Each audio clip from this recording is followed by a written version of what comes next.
He didn't know he was already losing when he walked into that coffee shop. He was 44 years old, a managing partner at one of the largest commercial real estate firms in Texas, and he had the kind of easy confidence that comes from never having been told no by anyone who mattered. He was polished. He remembered my name on the second meeting. He asked follow-up questions. He made me feel, for the first time in a long time, like I was someone worth paying attention to. I was 31. I had just finished my second year as a pediatric nurse at a hospital in Austin. I worked long shifts, drove a 7-year-old Honda, and split a 2-bedroom apartment with a coworker named Danny who kept succulents on every windowsill. My life was not glamorous. It was steady, and I had worked very hard to make it that way. I met him at a fundraiser for the children's wing of our hospital. He was there because his firm had donated the new family lounge on the 3rd floor. I was there because I worked the floor above it. We ended up standing next to each other at the silent auction table, both of us pretending to consider bidding on a weekend getaway neither of us needed. He made a joke. I laughed. It was that simple, and I wish now that I had walked away right then. We dated for 4 months. I want to be honest about that. It wasn't a one-night misunderstanding or a blurry situation I couldn't explain.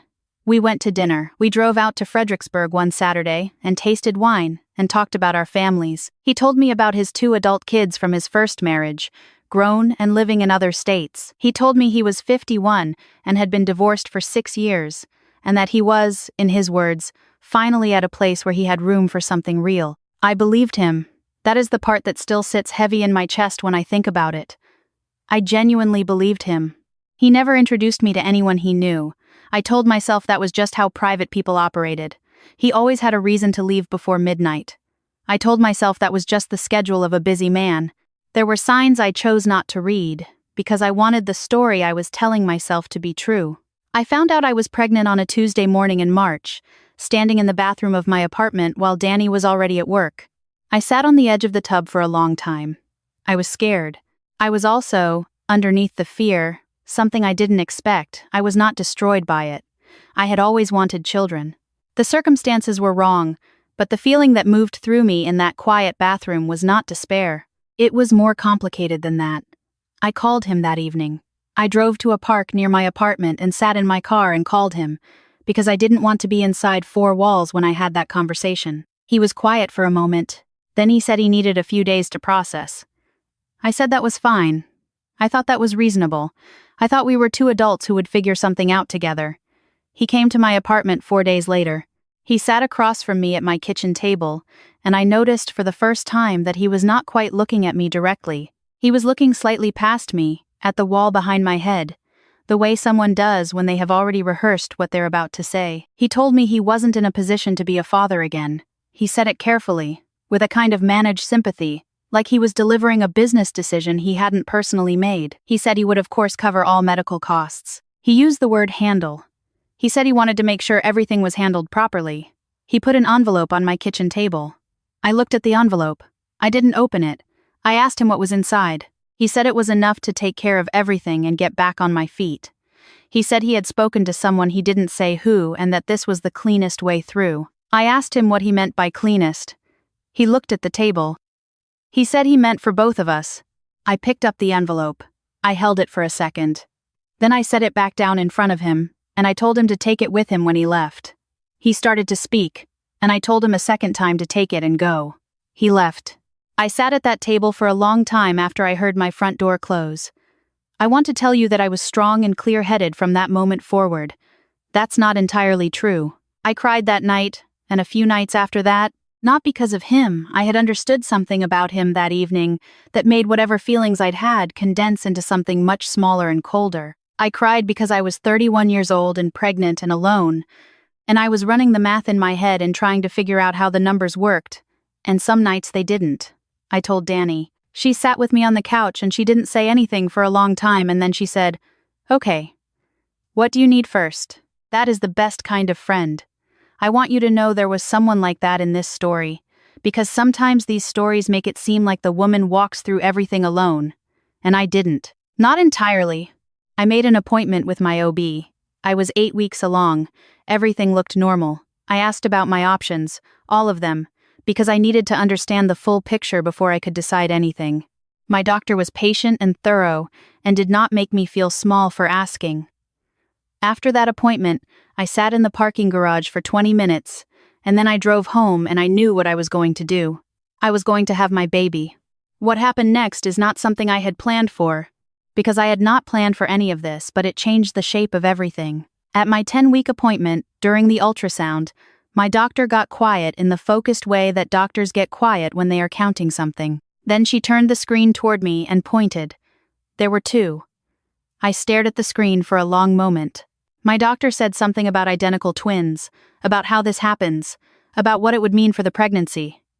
I heard her words from a distance, the way you hear an announcement over an airport intercom when you're thinking about something else entirely.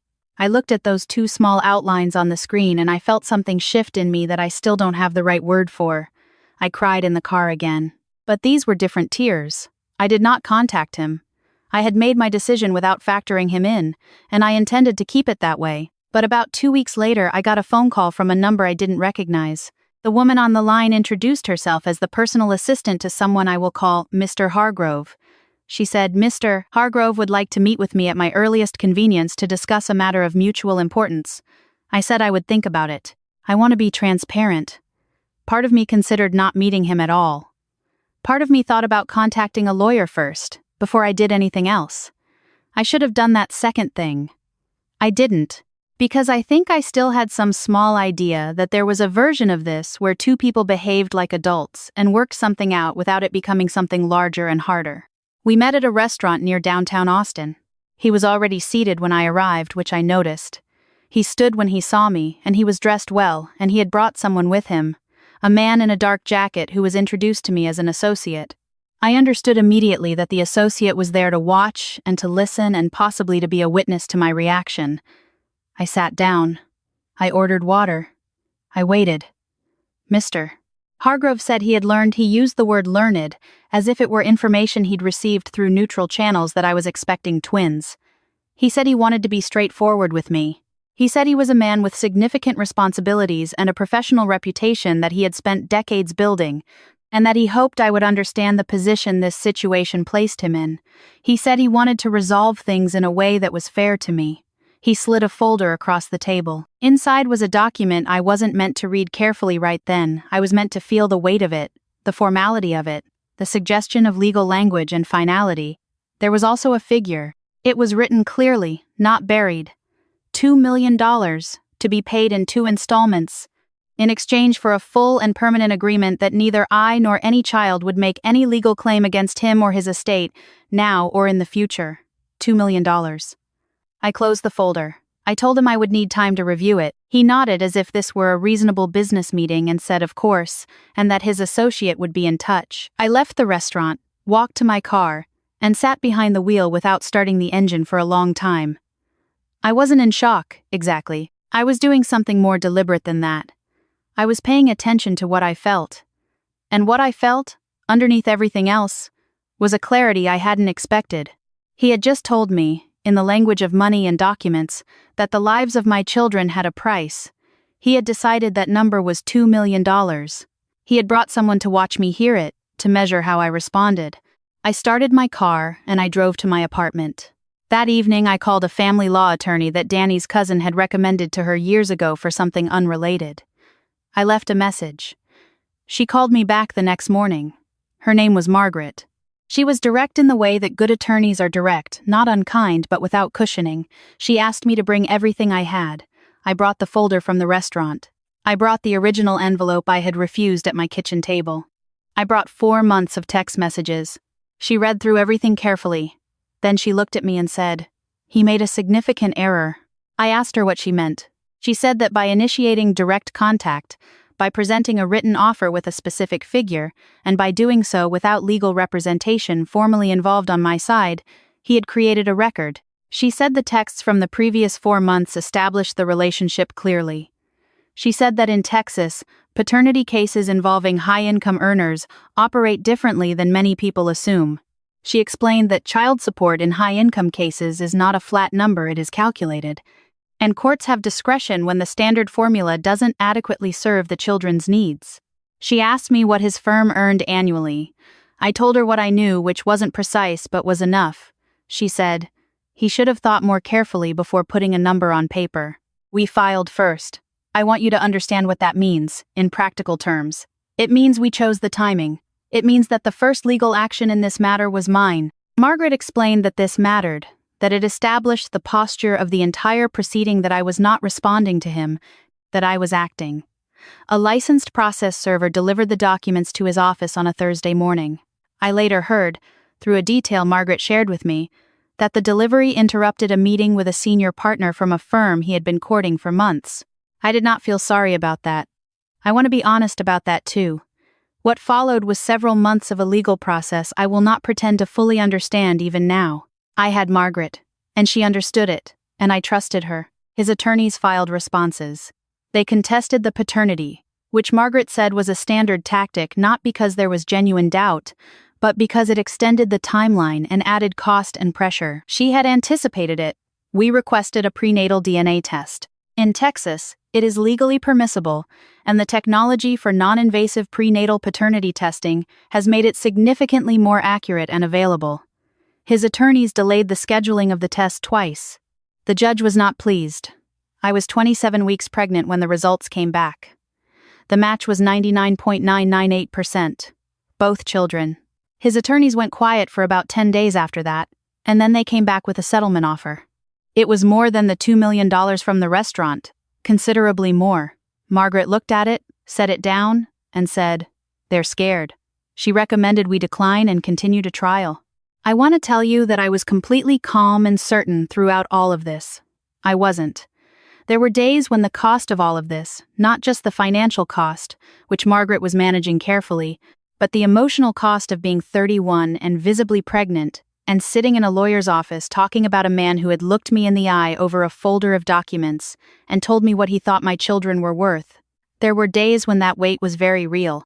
I would go home and Danny would have dinner made, and I would sit at the table and not talk for a while, and she would let me. I kept going to work until I was 34 weeks along. My coworkers knew.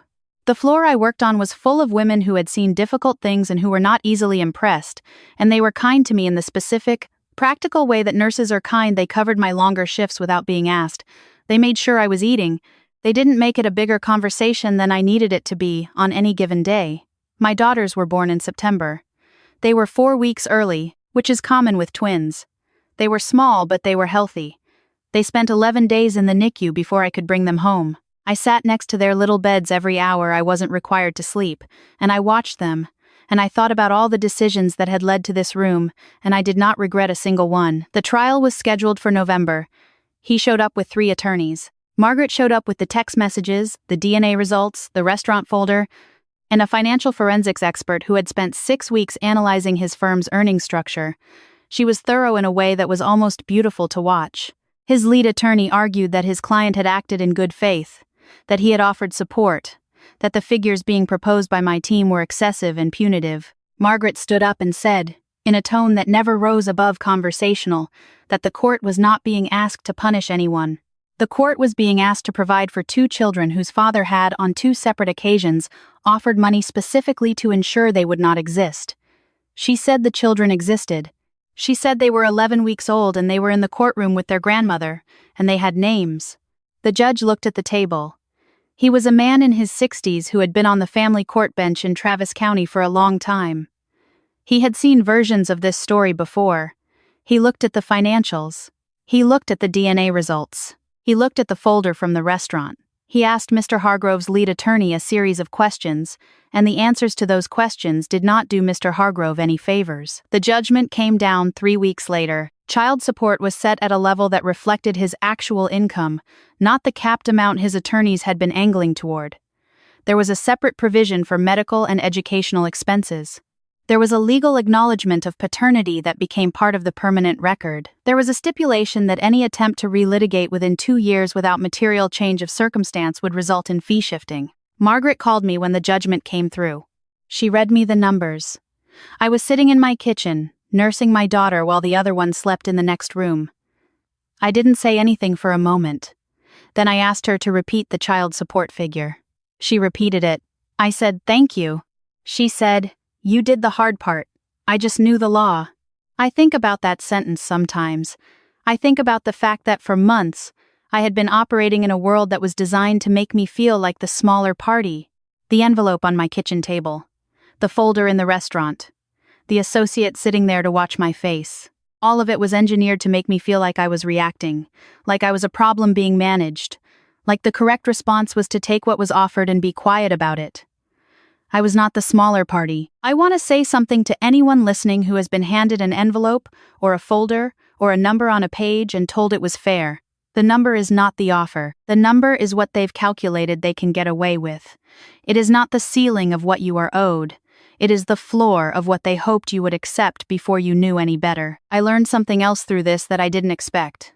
The money that came from that judgment, the ongoing support for my daughters, I want to be clear that it has mattered. It has mattered practically, in the way that having financial resources matters when you are a single mother, working shifts and trying to build something stable for two small people who depend entirely on you. I am not going to perform indifference to that. It has given my girls things I could not have given them alone. Good childcare, a bigger apartment so they each have room, a savings account for each of them that I add to every month. But I also want to tell you what the money didn't fix, which is that he is still, on paper, the father of my daughters, and he has made no attempt to see them. There is a visitation provision in the order. He has never exercised it.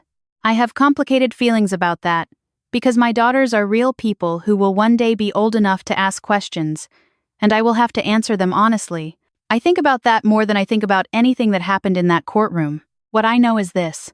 I walked into his world when I went to that restaurant, and I sat across from a man with a folder and an associate, and 2 million reasons for me to be quiet.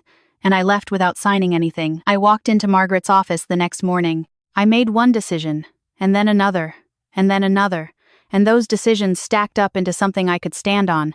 My daughters are healthy. They are loud and opinionated, and one of them has recently decided that throwing her food is the most interesting thing available to her. They do not know yet what was negotiated on their behalf before they were born. Someday they will, and when that day comes, I want them to know that their mother sat across from someone who put a price on them, and she pushed the folder back across the table. I also want them to know that protection is not the same as revenge. I did not do this because I wanted to hurt him. I did it because they deserved to exist without apology, and because no number written on a piece of paper inside a folder in a restaurant was going to tell me otherwise. I never forgot the feeling of holding that first envelope in my kitchen. The weight of it, the presumption of it. The idea that there was a clean, quiet, private way out of this for him, and that I was expected to be the path. I chose not to be. That's the whole story. Or at least, it's the part that belongs to me. The rest of it, the part about who my daughters become, what they build, who they love, what they decide matters. That part is still being written, and it is entirely theirs.